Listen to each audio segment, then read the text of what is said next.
El agua corporal representa el 60 o el 70% del peso corporal del adulto. Esto puede parecer asombroso en el sentido de pensar que la gran mayoría de nuestro cuerpo en realidad corresponde solamente a agua. Pero esto se ve patentemente en la siguiente diapositiva, donde mostramos una persona normal y una momia que se ha desecado rápidamente a través de procesos naturales en Guanajuato, México. Y lo único que perdió es agua corporal, así que las diferencias entre uno y otro que podemos observar es exactamente eso, agua corporal. Las funciones del agua son muy variadas y todas ellas indispensables para la vida. Como vemos, es el único medio o solvente natural y en ese medio es donde ocurren todas las reacciones metabólicas del organismo, actuando además como un reactivo en esas reacciones metabólicas, no solo como agua, sino también a veces como hidroxilos o protones derivados de ella. Es un amortiguador térmico, ya que permite moderar los cambios de temperatura entre el medio externo y el medio interno, y actúa como vehículo de transporte de sustancias para la absorción de nutrientes y la eliminación de productos de desecho. Ya sabemos que tanto la orina como la materia fecal mayoritariamente están compuestas de agua. Forma parte de los lubricantes del organismo, permitiendo reducir el roce o los efectos del roce de estructuras eh, histológicas del organismo. Proporciona a su vez estructura y turgencia a las células. Son mayoritariamente agua, y cuando una célula se crena perdiendo agua, cambia inmediatamente su forma, su estructura, perdiendo viabilidad.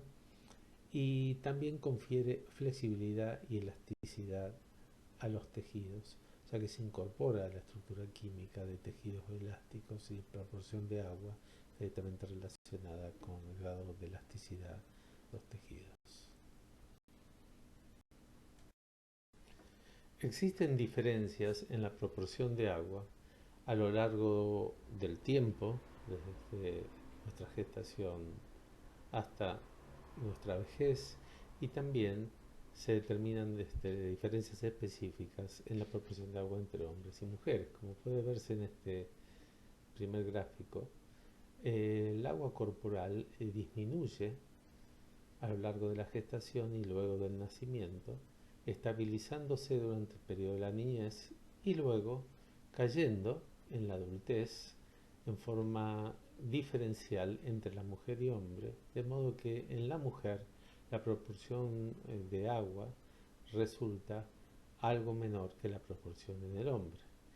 Esto se debe fundamentalmente a que la proporción de agua del organismo depende del porcentaje de grasa corporal, y la mujer tiene un porcentaje de grasa corporal en la adultez mayor que el hombre, como podemos ver en la gráfica siguiente.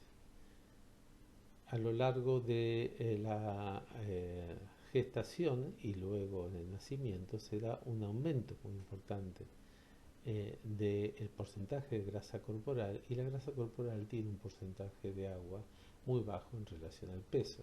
Y esto explica, en la gráfica de arriba, la disminución del agua corporal total durante la gestación y durante el primer año de vida. Luego esa proporción de grasa se estabiliza, estabilizándose el agua corporal, pero luego en la pubertad y como producto de la aparición de hormonas sexuales que genera el dimorfismo sexual entre mujeres y hombres, se observa una mayor acumulación de grasa y muy rápida en las mujeres en relación a los hombres, y esto explica la caída de la proporción de agua total en la mujer comparada con el hombre. Esa grasa corporal se localiza a su vez diferencialmente en el hombre y la mujer. Como se ve en la siguiente diapositiva, la mujer tiene una acumulación de grasa fundamentalmente centrada en caderas que se desarrollan justamente por acción de hormonas sexuales femeninas. Y esto lo hace diferente del hombre, cuya forma es más bien de manzana, porque la acumulación de grasa se produce fundamentalmente en la zona ventral. Pero más allá de esta diferencia de distribución de grasa, la proporción de grasa en la mujer es mayor y esto explica la caída en el agua corporal.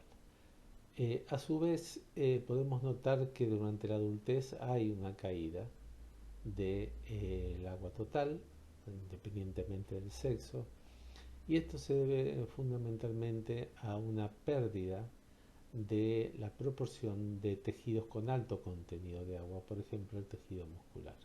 Se produce una caquexia natural, fisiológica a lo largo del tiempo, pérdida de tejido muscular, y esto explica en parte la caída de la porción de agua en la vejez.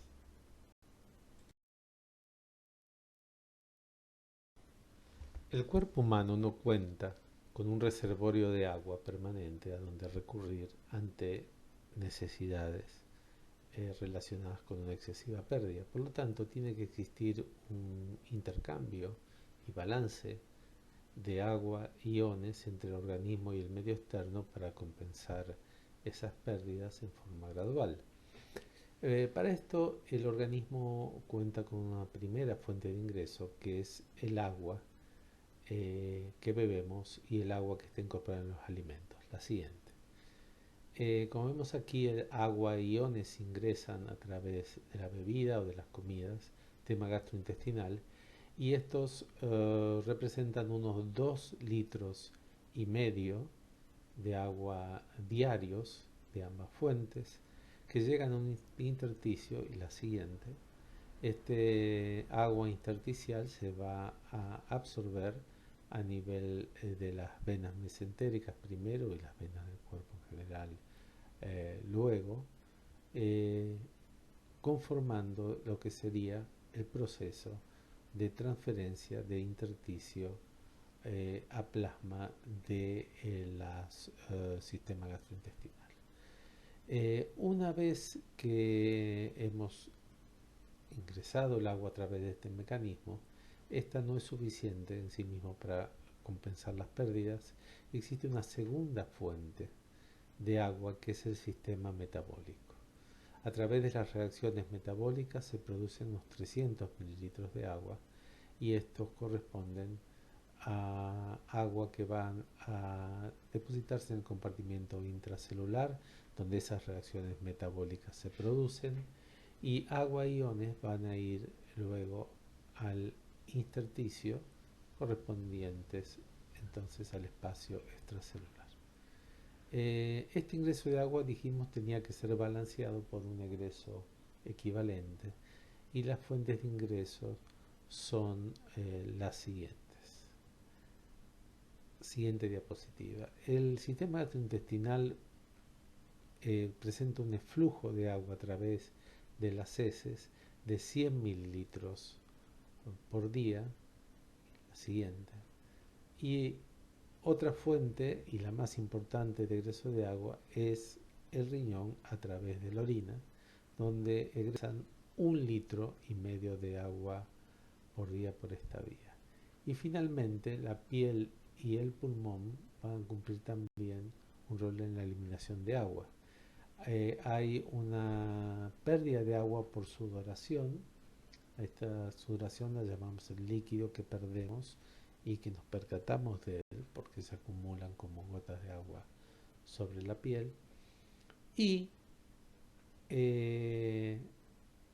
una segunda vía es la perspiración insensible, que es aquella del pulmón, ya que con el aire expirado se acompaña agua, y esto corresponde a 900 mililitros por día. Entre el agua proveniente de la sudoración y el agua proveniente del pulmón, completamos 1,2 litros de agua, que entonces balancearán exactamente los 2 litros 800 de agua que han ingresado.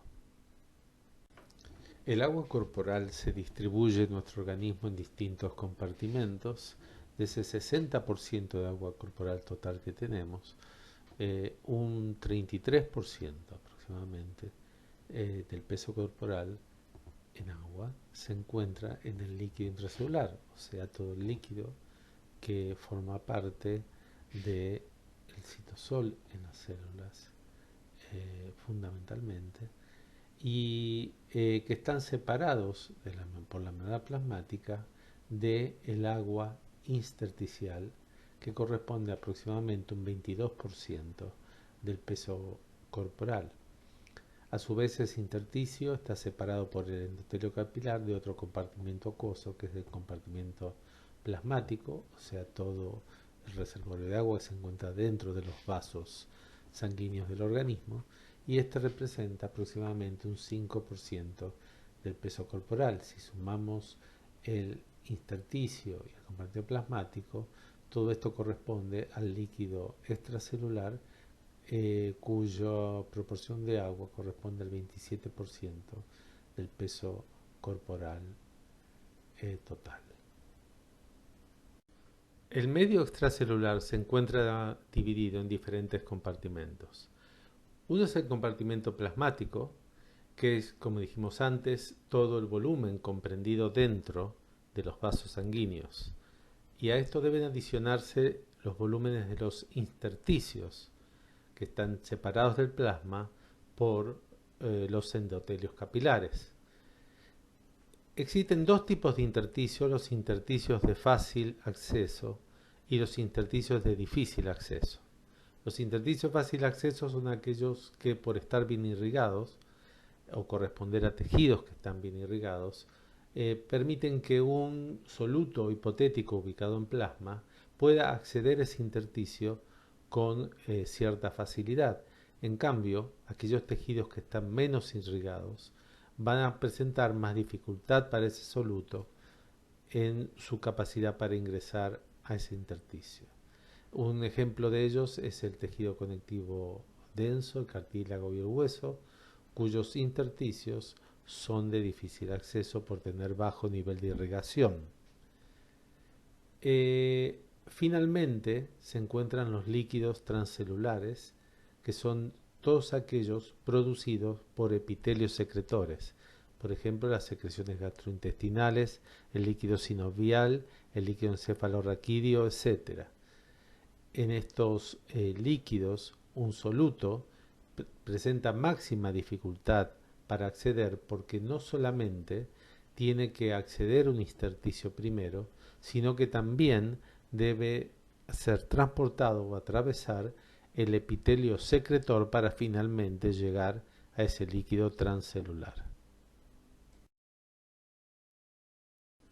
Ahora vamos a describir la distribución de los electrolitos en el medio extracelular e intracelular. Ambos medios presentan una composición de electrolito muy distinta, como veremos a continuación, la siguiente. Los cationes están diferencialmente distribuidos entre ambos medios, siendo el sodio el más importante en el medio extracelular, representado aquí en rojo, mientras que el potasio es mayoritario en el medio intracelular, representado aquí en celeste.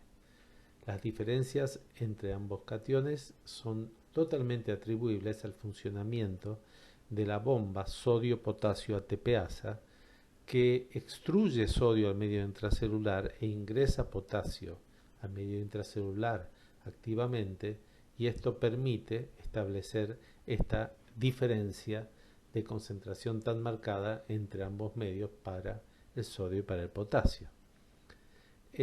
Por su parte, el magnesio también es predominantemente intracelular, igual que el potasio, y el calcio es mayoritariamente extracelular, aunque noten que su concentración intracelular es extremadamente pequeña. Eso se debe a que el calcio es un segundo mensajero intracelular y por lo tanto sus bajas concentraciones permiten que pequeños movimientos de calcio generen muchas diferencias órdenes de magnitud de cambio de su concentración, permitiéndolo entonces actuar como una rápida molécula de señalización.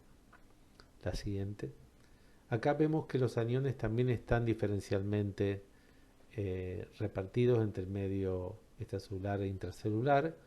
El más importante extracelular es el cloruro, con lo cual inferimos que el principal paraiónico que se encuentra en el medio extracelular es el cloruro de sodio. Por su parte también el bicarbonato es mayoritariamente extracelular y por el contrario el sulfato, los proteinatos y el fosfato son mayoritariamente intracelulares. Vamos a comenzar a abordar el tema de cómo medir cuantitativamente los volúmenes de los compartimentos que acabamos de ver. Una primera determinación será la determinación del agua tisular total, o sea, el agua que presentan los tejidos, y esto lo podemos determinar la siguiente, como una diferencia entre tejido húmedo y seco, sometiendo ese tejido a 100 grados para permitir la evaporación de esta agua contenida dentro del tejido, y la diferencia entre ambos pesos, húmedo y seco, dará como resultado el agua tisular total.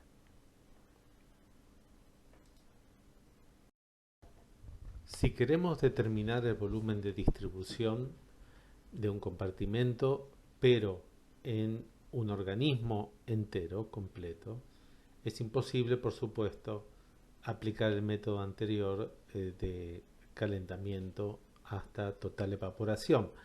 En este caso lo que vamos a utilizar es un artilugio que denominamos método de dilución de marcadores. Este método se basa en la fórmula por el cual un volumen de un compartimento es igual a una dosis conocida de un marcador que está disuelto en él sobre la concentración de ese marcador en ese volumen que queremos determinar. Las características que tiene que tener un marcador para poderse utilizar en esta técnica es, por supuesto, que debe ser no tóxico, debe ser altamente soluble. Esto permite poder realizar soluciones de un volumen muy pequeño para administrarse y luego determinar el volumen del compartimento sin que se altere el volumen que queremos determinar. Luego tiene que distribuirse homogéneamente en el compartimento a medir. Esto quiere decir, no tiene que pegarse a estructuras o paredes dentro de ese compartimento, ni autoagregarse dentro de ese compartimento, por ejemplo, formando complejos dentro de la solución. No tiene que sufrir metabolismo endógeno, o sea, no tiene ni que sintetizarse ni degradarse, y finalmente tiene que ser fácilmente detectable, ya que esto va a permitir utilizar un método fácil cuantitativo para su determinación.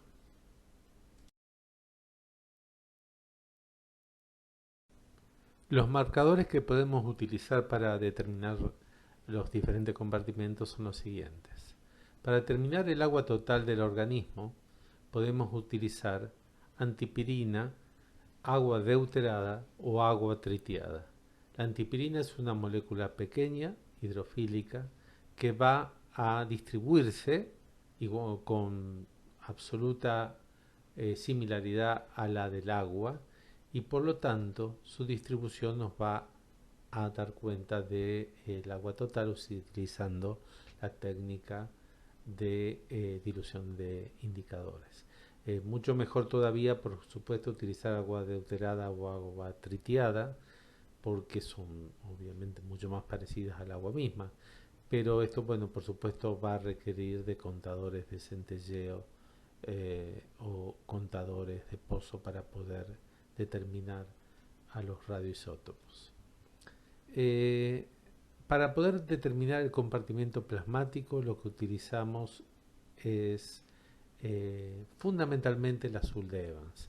Esto es interesante, este es un colorante que es pequeño, pero que se une muy fuertemente a proteínas plasmáticas, particularmente albúmina. Y al unirse a la proteína plasmática queda dentro del compartimiento plasmático, que es el que queremos determinar. Es fácilmente determinable por tratarse de un colorante, por fotocolorimetría se puede determinar, y eso lo hace ideal para esto. Sin embargo, si queremos métodos más refinados, pues tendríamos que usar directamente proteínas plasmáticas marcadas, como la albúmina o la globulina marcada con iodo 131, o eritrocitos marcados con fósforo 32 o con cromo 51. En este caso también necesitaremos de contadores de pozo que nos permitan determinar las desintegraciones por minuto, que van a ser proporcionales a la masa de proteína o de eritrocito marcado que está en el compartimento que se quiere medir.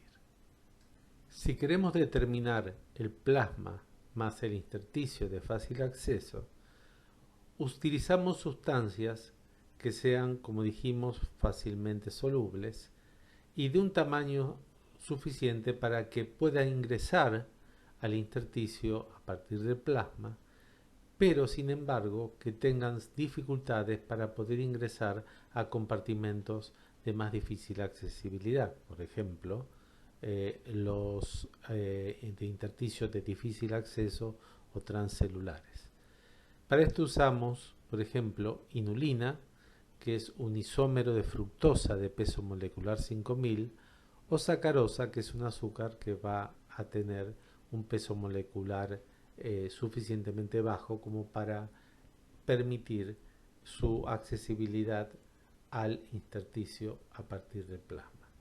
Ahora bien, como vemos en la curva de abajo, una vez que inyectada a tiempo cero, la inulina con una inyección única o inyección en bolo, vamos a observar primero un aumento muy agudo de su concentración y luego un decaimiento. Este aumento agudo primero es la distribución del marcador en el compartimento a donde ha ingresado, que es el compartimento sanguíneo, y luego comienza su fase de depuración. Como vemos, tiene dos fases de depuración bien marcadas a través de dos rectas cuando se aplica el logaritmo de su concentración.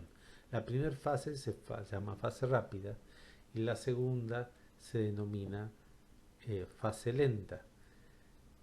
Como solo queremos que la inulina se compartimentalice en el intersticio de fácil acceso y que no pase a otros intersticios, trabajamos con la inulina en su fase rápida de decaimiento, porque es durante ella cuando se encuentra todavía limitado su ubicación en el compartimento de fácil acceso.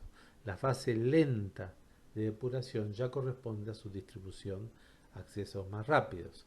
Como vemos aquí, la inulina es ideal porque en solo 30 minutos ya tenemos una distribución media de la inulina del compartimento que queremos medir y no nos extendemos más tiempo para evitar que ya se incorpore a compartimentos que no queremos medir, como por ejemplo en los intersticios de difícil acceso o transcelulares. Por el contrario, si queremos medir el intersticio total, vamos a querer que nuestro marcador ingrese no solo al intersticio de fácil acceso, sino también al intersticio de difícil acceso. Y para eso lo que vamos a usar son sustancias más pequeñas, ya que van a tener más fácil accesibilidad que las anteriores a esos compartimentos de más difícil acceso. Por ejemplo, el tiocianato o el tiosulfato. O también podemos usar sulfato, cloruro o sodio, eh, catión, ya que todos ellos van a tener las características que estamos buscando. Sin embargo, en estos tres últimos casos hay que tener en cuenta que vamos a necesitar usar isótopos radioactivos porque son compuestos endógenos y por lo tanto no podemos utilizarlo y diferenciar los endógenos del oxógeno que estamos administrando como marcador. Volviendo a su distribución, sabemos que estos marcadores van a acceder rápidamente al intersticio rápido, pero vamos a querer esperar suficientemente tiempo con ellos para que se distribuyan a los compartimentos de más difícil acceso. Por lo tanto, volviendo a la curva de concentración en función del tiempo una vez administrado, nos va a interesar utilizar la fase lenta de distribución de ellos porque es cuando esos marcadores ya han ingresado a los compartimentos que queremos medir, que en este caso es el intersticio total. Como ven ustedes, el tiocianato tiene un tiempo de vida media en su fase lenta de 7 horas y una fase rápida muy corta. Por lo tanto, si superamos la fase rápida y nos centramos en la fase lenta esperando suficientemente tiempo como para que esté distribuido ya en el intersticio total, podemos utilizarlo como marcador de intersticio total. Por eso le llamamos justamente marcadores de equilibrio lento, como ven ustedes, a diferencia de la inulina o la sacarosa, le llamamos marcadores de equilibrio rápido, no porque se equilibren lentamente o rápidamente con el compartimiento que quiero medir, sino porque uso sus fases rápidas o lentas de acuerdo al intersticio que quiero determinar. Por otro lado, teniendo el intersticio total utilizando, por ejemplo, tiocianato, y teniendo el intersticio fácil acceso, por ejemplo, utilizando inulina, por diferencia entre el total y el de fácil acceso, puedo sacar el intersticio de difícil acceso. Vamos a ver ahora la situación en la cual el marcador ingresa al compartimento que uno quiere medir y de ese compartimento no tiene ninguna vía de depuración y por eso decimos que estamos midiendo un compartimento cerrado. Era el caso, por ejemplo, de la medición del compartimento plasmático usando albúmina marcada o azul de Evans, porque de ese compartimento, una vez ingresado, el marcador no puede salir, ya que está delimitado por el endotelio de los vasos sanguíneos que no permite su escape de ese compartimento plasmático. La siguiente. Existen dos formas de administración a ese compartimento cerrado, que lo representamos aquí como un rectángulo con una letra C. La C no es por cerrado, sino por central, que llamamos compartimento central al compartimento al cual ingresa primariamente el marcador, que luego se va a distribuir a los distintos compartimentos. En este caso va a quedar delimitado al compartimento central cerrado para él. Hay dos formas de administración del marcador. Uno es la inyección única y la otra es la infusión continua. La inyección única, ustedes la conocen bien, se tratan de administrar la sustancia con una jeringa en forma rápida, por eso le llamamos también administración en bolo, y como contraposición tenemos la posibilidad de hacer una infusión continua. La infusión continua se hace con una bomba de infusión, que la vamos a ver acá, que también utiliza una jeringa, pero el émbolo de la jeringa es desplazado por un sistema de reloj que va a una velocidad constante moviendo el émbolo, de modo que la administración se va haciendo de forma continua y lenta, a diferencia de la anterior que se hacía toda muy rápidamente. Entonces el marcador va ingresando gradualmente al compartimento central a una velocidad que yo puedo determinar o setear en la bomba de infusión. La siguiente. Acá vemos las diferencias que va a haber entre un método y otro de administración del marcador en función de la concentración y los cambios que va a tener a lo largo del tiempo.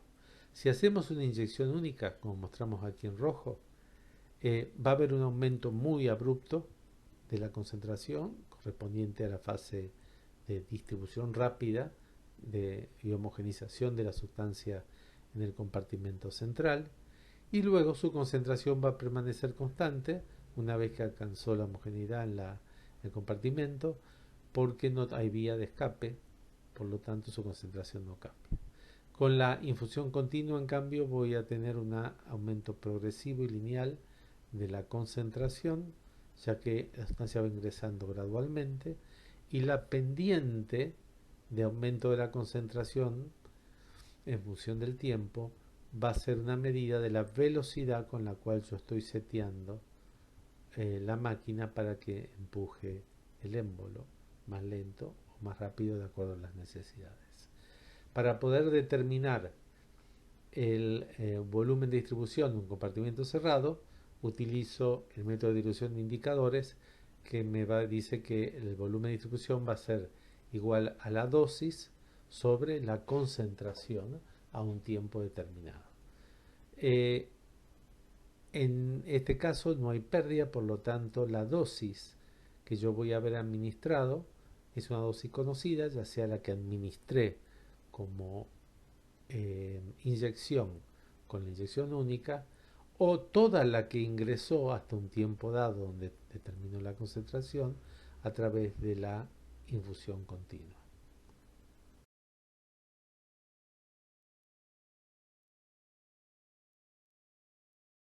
Vamos a ver ahora el caso de un monocompartimento abierto. Se trata del caso donde un marcador ingresa al compartimento central y de ese compartimento central va a poder ser depurado a través de una vía de eliminación, por ejemplo vía renal, y corresponde este caso al caso que habíamos visto antes de la medición del compartimento plasmático más el intersticial de fácil acceso, por ejemplo, medido con inulina.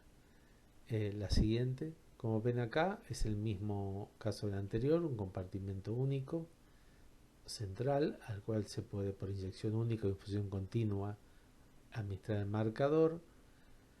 Y la siguiente, la concentración en función del tiempo va a irse modificando distinto al anterior, porque aquí en este caso tengo una vía de pérdida de la inulina. En un principio la concentración aumenta muy rápidamente, como dijimos siempre, es la fase de distribución, pero luego cae exponencialmente con un mono exponencial negativo, eh, con la fórmula que ven aquí, concentración en función del tiempo es igual a la concentración a tiempo cero por E a la menos K por T, donde K es la constante de depuración. Mientras más rápidamente se depura, más grande es el valor de K. El formato en mono exponencial es debido a que la velocidad de pérdida no es constante a lo largo del tiempo, ya que la velocidad de pérdida de la inulina va a depender de la concentración de inulina en el compartimento del cual se está depurando, o sea, el central.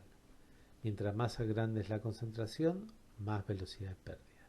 Por lo tanto, al principio tengo máxima velocidad de pérdida y máxima pendiente de decaimiento, dada por la tangente de la monoexponencial negativa que están viendo ustedes aquí.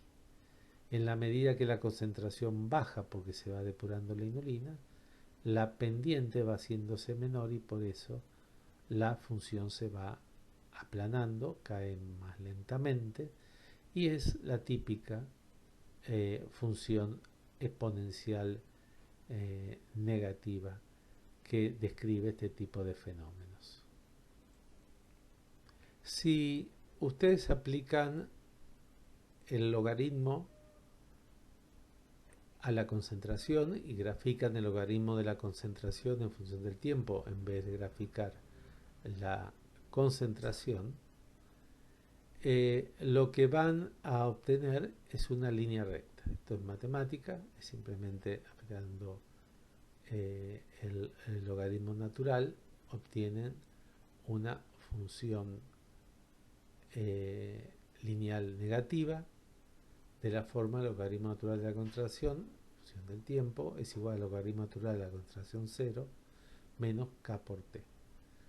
Por lo tanto, si ustedes extrapolan la recta de esta función al eje y a tiempo igual 0, obtienen la concentración inicial. Esto es la concentración que tendría el marcador si no hubiera fase de distribución, una vez que instantáneamente ha ingresado al compartimento central.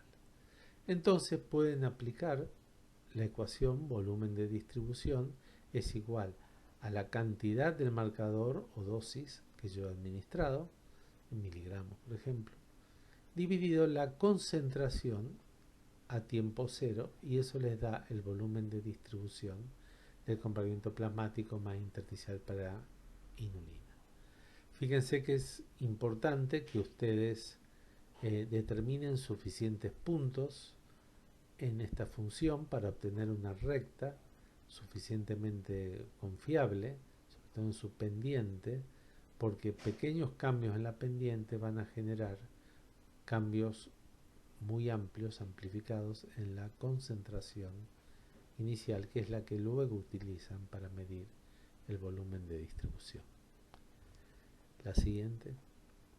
En cambio, cuando hacen una infusión continua, lo que obtienen es un aumento, como dijimos antes, de la concentración, y luego esa curva se va a aplanar una vez que la velocidad con la cual están infundiendo iguala a la velocidad con la cual se está perdiendo la sustancia, por la vía de depuración que tiene, en este caso, como lo habíamos dicho para la inulina, la vía de depuración renal. Entonces, si ustedes detienen en un momento la infusión, determinan la concentración de equilibrio, les llamamos porque directamente hay un ingreso igual a un egreso, y eso explica por qué estamos en una fase constante de cambio en la concentración, y tenemos que restarle en la fórmula para poder obtener la cantidad que había en el compartimento y que determina esta concentración. Tenemos que restarle lo que se ha excretado por orina. Entonces necesitamos recoger orina desde el tiempo 0 hasta el tiempo t. Entonces podemos establecer que la cantidad de marcador que hay en el momento que interrumpimos la infusión es igual a la cantidad que se ha infundido menos la cantidad que se ha excretado, que la podemos calcular como el volumen de orina que hemos recogido hasta el tiempo t por la concentración del marcador en la orina. Y si eso lo dividimos por la concentración que tenía la sustancia en sangre cuando interrumpimos la infusión, podemos determinar el volumen de distribución. La siguiente, lo que observamos acá es el cambio en la concentración en función del tiempo cuando administramos la sustancia a través de una infusión continua. Fíjense ustedes que el formato es totalmente distinto. Primero hay un aumento y una ganancia máxima a tiempo cero, y eso explica que tenga máxima tangente a tiempo cero en la función, y la tangente se va aplanando a medida que el tiempo pasa, hasta que llega un momento que la concentración no cambia más en el tiempo. La razón de este formato también se puede explicar y es debido a los cambios en la concentración de inulina a lo largo del tiempo en la medida que realizamos la infusión continua. A tiempo cero, la concentración de inulina es cero y por lo tanto la pérdida de inulina a tiempo cero es cero porque no hay nada de inulina dentro del compartimento y la velocidad de ganancia de inulina es máxima y va a ser constante a lo largo de toda la infusión porque la infusión continua se setea a una velocidad constante. Entonces, tengo ganancia máxima y constante a tiempo cero y no pérdida, y eso explica el crecimiento más rápido de la concentración al principio. En la medida que la concentración va aumentando mi velocidad de pérdida y eso explica que la concentración ya no aumente tan rápidamente. Lo que se va ganando que es constante, pero la pérdida se va haciendo cada vez mayor. Hasta que llega un momento en que la velocidad de ganancia a través de la infusión continua y la velocidad de pérdida a partir de la depuración se igualan y entonces la concentración se hace constante en el tiempo. El método que describimos anteriormente tiene inherente un error por exceso, que es debido al hecho de que si bien recogimos orina desde el tiempo cero hasta el tiempo t, donde determinamos allí la concentración, y vemos cuánto se ha depurado por orina de ese marcador, una parte de ese marcador no va a ser recuperado por orina porque va a haber quedado todavía atrapado dentro del árbol urinario, es decir, todos los conductos urinarios que van a tener orina con el marcador. El hecho de que la carga o cantidad excretada haya sido menor debido a que todavía han quedado moléculas del marcador dentro del árbol urinario genera un error por exceso, ya que si vemos en la fórmula anterior del método que habíamos descrito anteriormente, ahí vemos que la cantidad excretada está restando en la fórmula y por lo tanto el volumen de distribución va a ser sobrevalorado. Para evitar este problema acudimos al siguiente procedimiento alternativo. Consiste en hacer exactamente como antes una infusión continua hasta alcanzar una concentración de equilibrio, que es cuando la carga infundida igual a la carga excretada, y en ese momento interrumpimos la infusión y comenzamos a partir de ese momento a recoger orina. Como la infusión ha terminado y tenemos máxima concentración de la sustancia en el tiempo cero luego de culminada la infusión, comienza a haber un decaimiento exponencial negativo equivalente al que teníamos antes con una inyección en bolo del marcador. Ahora sí podemos recoger orina a partir de ese tiempo hasta que se logra la depuración total del marcador, es decir, cuando se hace despreciable su concentración, y allí esa carga excretada ya contiene todas las moléculas del marcador que estaban presentes en el espacio que estamos queriendo medir, en este caso el compartimento central, determinando la concentración de equilibrio que teníamos en el momento que interrumpimos la infusión. Entonces, aplicando la fórmula, volumen de distribución es igual a la cantidad que se ha excretado una vez que se ha interrumpido la infusión y hasta que se ha depurado totalmente el marcador, dividida la concentración de equilibrio que hay en el momento que interrumpimos la infusión, y esa cantidad excretada, como siempre, la podemos determinar como el producto entre el volumen de orina recogido hasta que terminamos la recolección de orina por la concentración en orina del marcador.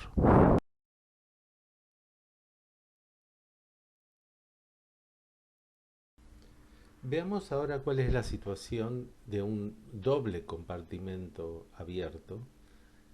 Este es el caso, por ejemplo, de la medición del compartimento extracelular profundo o de difícil acceso, medido a través del uso de tiocianato, tiosulfato, sulfato, etc., donde podíamos determinar tanto el compartimento profundo como de fácil acceso a través de un marcador que podía ingresar a ambos compartimentos, siendo este marcador suficientemente pequeño como para permitir su acceso con mayor facilidad a todos estos compartimentos. La siguiente. En este caso representamos este doble compartimento abierto como un primer compartimento a donde va a ingresar el marcador, que va a ser inyectado por vía endovenosa, y se va a distribuir tanto en el plasma como rápidamente en el intersticio de fácil acceso. Y desde allí va a tener inicialmente dos vías de escape: la vía de depuración normal, que normalmente para estos compuestos es la renal, por tratarse de sustancias pequeñas y que pueden ser depuradas fácilmente por riñón a través de filtración, y una segunda fuente de escape de ese compartimento central, que es el ingreso progresivo que va a ir teniendo hacia compartimentos extracelulares profundos, o sea, intersticio y también líquidos extracelulares. Por lo tanto, en un comienzo tengo dos vías de escape, lo cual explica una alta pérdida del marcador en un inicio. La siguiente. Aquí podemos ver cómo va a ser la curva de depuración del marcador, establecida como la concentración del marcador en función de tiempo, donde la concentración ya se ha graficado en forma logarítmica. El formato que vemos inicialmente es de una recta inicial de alta pendiente, que luego pasa por un estado de transición hasta convertirse en una segunda recta de menor pendiente. Esto corresponde a una fase rápida y a una fase lenta de depuración.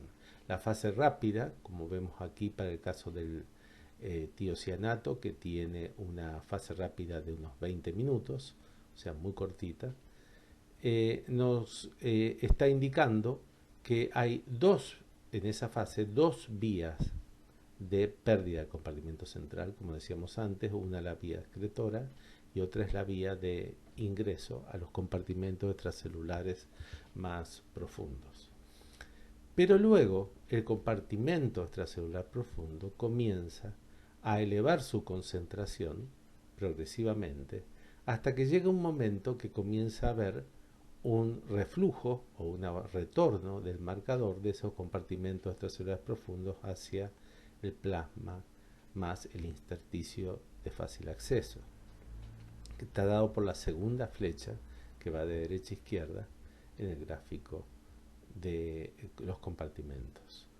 Entonces, llega un momento en que, dado que el escape al compartimento extracelular profundo comienza a disminuir con el tiempo, porque la concentración del compartimento central va cayendo, y en cambio la de retorno va aumentando porque la concentración del compartimento extracelular profundo va en aumento, llega un momento que ambas velocidades se igualan y esto se convierte en un único compartimento dado por ambos compartimentos aquí, la suma de ambos, es plasma más intersticio de fácil acceso sumado al compartimento celular profundo, que pasan a convertirse todos ellos en un único compartimento con una vía de escape única, que es la vía de excreción renal, que está en el compartimento de plasma más intersticio de fácil acceso.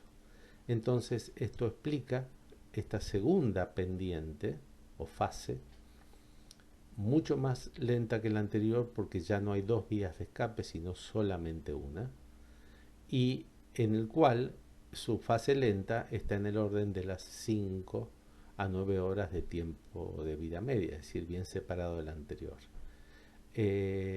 Si la siguiente, si extrapolamos esa recta de la fase lenta a el eje Y a tiempo igual 0, podemos obtener la concentración inicial del marcador distribuido entonces ya en todos los compartimentos a través de la fórmula volumen de distribución igual a la dosis que haya administrado del marcador sobre la concentración a tiempo cero dada por la extrapolación de la fase lenta al eje de concentración a tiempo cero. De esa manera puedo determinar el volumen de distribución de todos los compartimentos que vemos aquí: plasma, intersticio fácil acceso y compartimentos extracelulares más profundos, o sea, intersticios de difícil acceso sumados a líquidos transcelulares. La siguiente, vamos a ver ahora la situación idéntica a la que habíamos visto antes, o sea, de un doble compartimento abierto, pero en la cual el marcador es infundido y no inyectado.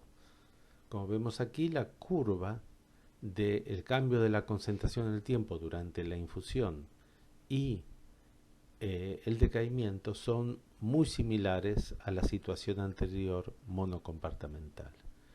La razón por la cual el comportamiento es muy similar a un monocompartimento es porque las diferencias que teníamos en el comportamiento cuando hacíamos la inyección única se deben fundamentalmente a que en este caso las cinéticas, o sea, los cambios en las concentraciones en el tiempo del compartimento central, que era plasma más intersticio de fácil acceso, y el compartimento extracelular profundo, son completamente diferentes. Al principio hay un aumento muy agudo de la concentración en el compartimento central y el compartimento extracelular profundo va cambiando su concentración mucho más lentamente.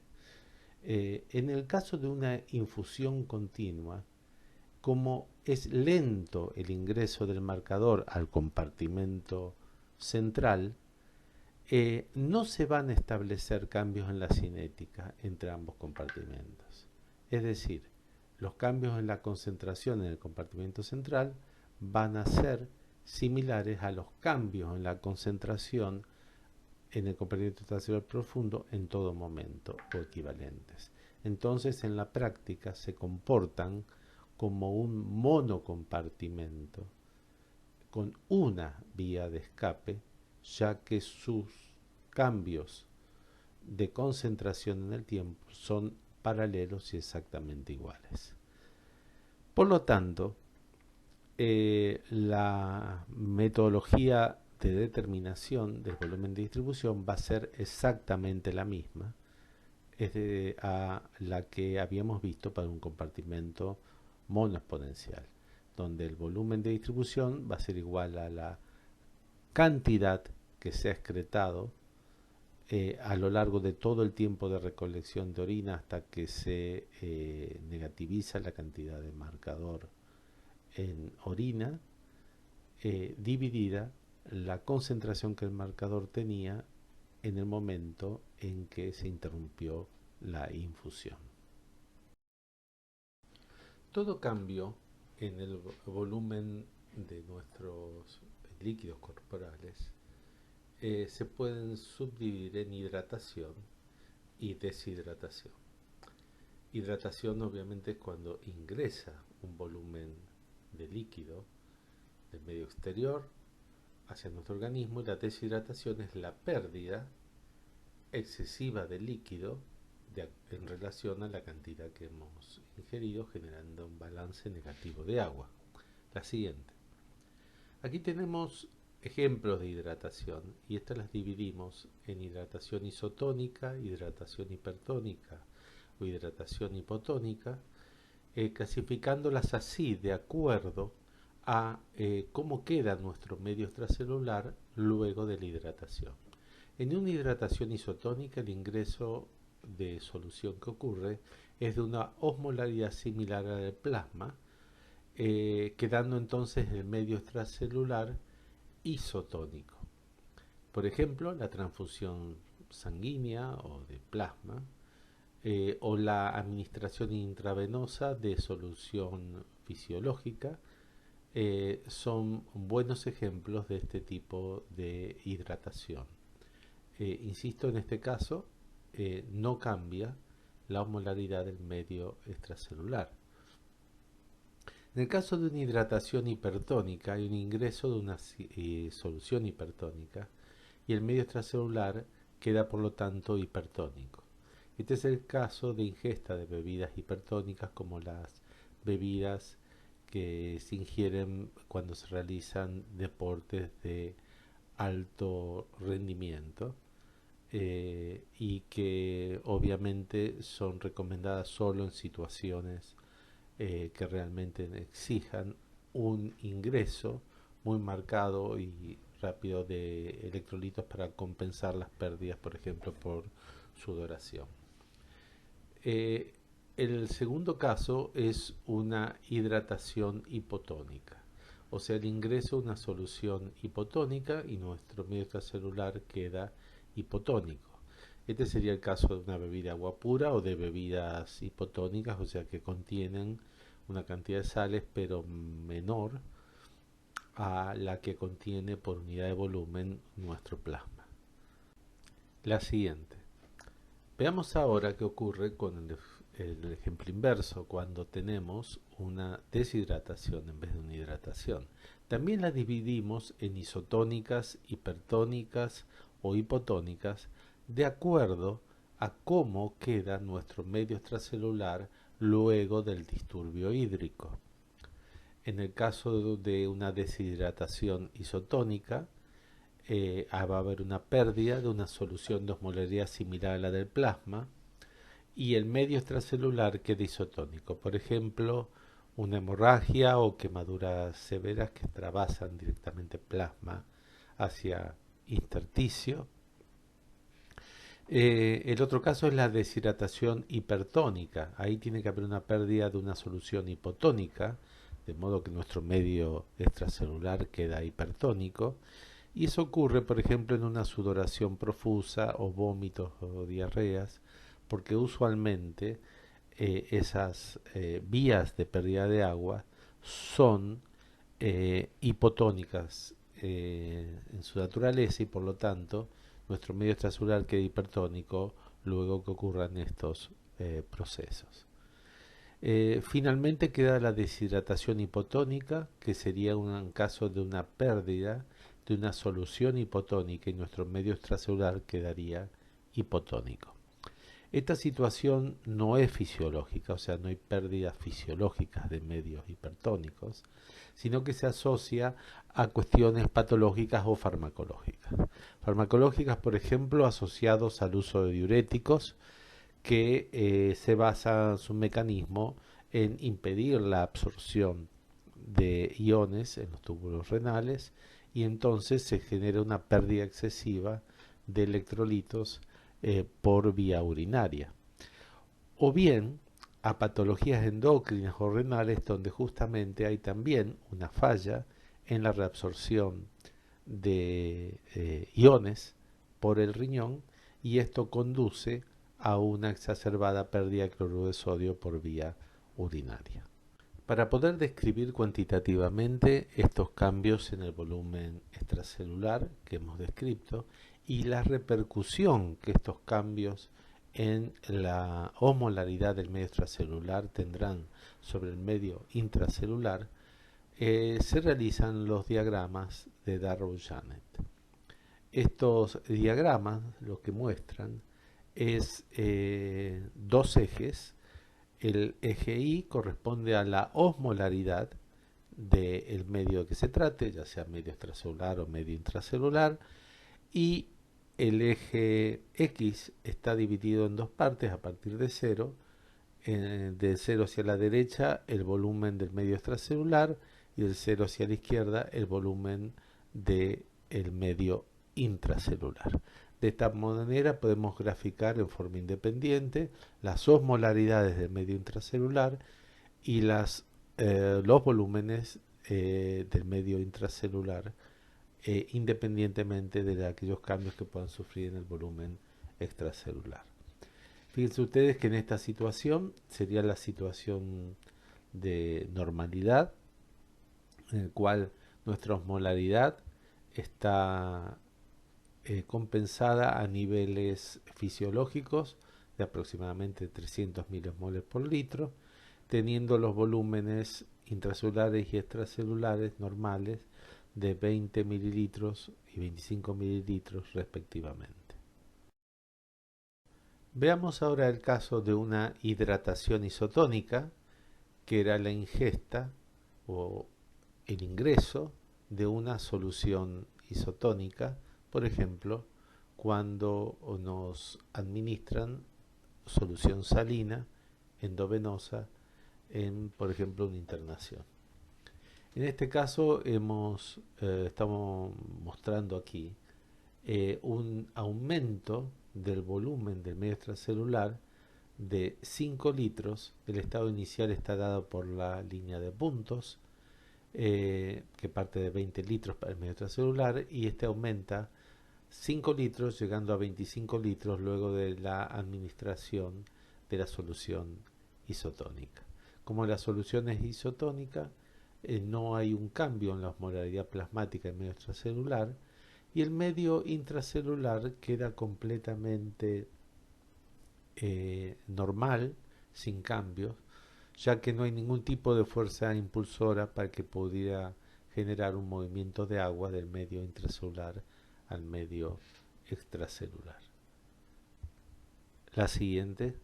Acá vemos el caso de la deshidratación isotónica, que era el caso que habíamos dicho, por ejemplo, de una hemorragia.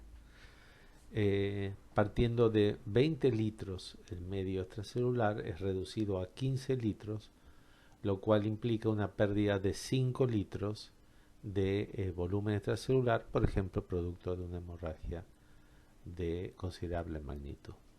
Fíjense que la osmolaridad plasmática en este caso no cambia porque la pérdida fue de un líquido isotónico, y el medio intracelular, como en el caso anterior, tampoco va a presentar cambios porque no hay ninguna fuerza impulsora para movimiento de agua en un sentido o en otro desde el medio extracelular al interior celular.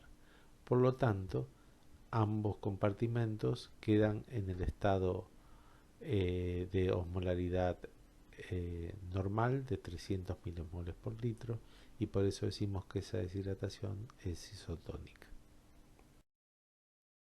Veamos ahora el caso de una hidratación hipertónica. En este caso, el volumen del medio extracelular aumenta de 20 a 25 aproximadamente litros, producto del ingreso de un volumen importante de esta solución hipertónica, y esto lleva a un aumento de la osmolaridad plasmática y de todo el medio extracelular, por supuesto, ya que ha habido un ingreso de una solución hipertónica que deja hipertónico nuestro medio extracelular. En línea de puntos vemos la situación inicial y en línea continua la situación final inmediatamente luego de la hidratación hipertónica. La siguiente. Ahora vemos qué pasa con los cambios que van a sufrir el medio intracelular y extracelular luego que se produzca un movimiento de agua del medio intracelular al extracelular, ya que hay una fuerza impulsora de agua del medio intracelular al extracelular producto de la alta osmolaridad del medio extracelular. En este caso el eje Y se comporta, como sabemos, como o está representando una membrana plasmática, separando el medio intracelular del extracelular, y a través de ella va a pasar el agua que está siendo movida por la alta osmolaridad del medio extracelular. Como consecuencia de esto, va a haber una disminución del volumen del medio intracelular. Como vemos ahora en el gráfico de la derecha, las líneas punteadas eran el estado inicial inmediatamente luego de la hidratación, y luego de que se ocurre el pasaje de agua del medio intracelular a extracelular, vemos en línea continua la situación final. El medio intracelular ha perdido un cierto volumen de líquido, producto de que ha aumentado ese volumen de líquido en el medio extracelular. Como lo que ha pasado es agua, de medio intracelular a extracelular libre de solutos, eso genera una disminución de la osmolaridad plasmática del medio extracelular, alcanzando entonces valores intermedios entre la normal de 300 milímetros por litro y la inicial que tenía, mostrada en línea de puntos, luego del disturbio. Como vemos entonces, el medio intracelular aporta agua al medio extracelular, amortiguando en cierta medida el aumento de la osmolaridad que había ocurrido inmediatamente después de la hidratación hipertónica, y llegando a un estado de compromiso de osmolaridad intermedia que luego va a tener que ser normalizado a través de procesos fundamentalmente renales, que ya van a llevar mucho más tiempo para poderse establecer. Veamos ahora el caso inverso de una hidratación hipotónica. Vamos a aplicar exactamente la misma línea de razonamiento, pero inversa a la anterior. En este caso, como ha habido una hidratación, rápidamente de una situación inicial mostrada en el gráfico de izquierda como una línea punteada, pasamos a lo que se muestra como medio extracelular con una línea continua luego de la hidratación hipotónica. La osmolaridad ha disminuido a valores intermedios entre 300 y 200, producto de que ha ingresado una solución hipotónica, en este caso de unos 5 litros de magnitud. Esta disminución en la osmolaridad genera una fuerza impulsora del medio extracelular al medio intracelular de agua, ya que la osmolaridad del medio extracelular pasa a ser menor que la osmolaridad del medio intracelular, pasando a través de la membrana plasmática este agua, y esto lleva a un cambio en el volumen y en la osmolaridad del medio intracelular. La siguiente, acá vemos la situación inmediatamente posterior a la hidratación y luego de que se haya establecido el flujo de agua del medio extracelular al medio intracelular, generando en el medio intracelular un aumento del volumen extracelular, y este aumento del volumen extracelular lleva también una disminución de la osmolaridad del medio intracelular, porque lo que ha pasado del medio extracelular al intracelular es agua libre de solutos.